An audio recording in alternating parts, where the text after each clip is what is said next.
எஜமானரே. ஆமா பிரதர், உங்களை அழிக்கிறதற்கு கர்த்தர் விடல. ஆமா சிஸ்டர், கர்த்தர் உங்களை விடல. திரும்ப திரும்ப கையை வைத்து எஜமானரே, உங்க சத்தமான பரியந்த எட்டட்டும். நான் நிற்கிறது உங்க கிருபையினால மட்டும்தான்ப்பா.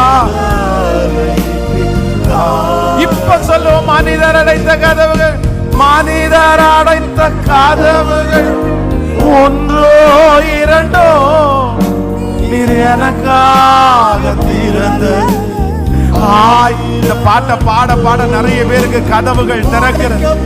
இந்த மாதம் கதவுகள் திறக்கிறது. ஆமே, என்னை துரத்தி வந்து ஊழியத்தை துவங்க செய்தீரே என் ஆதாரே அப்பா.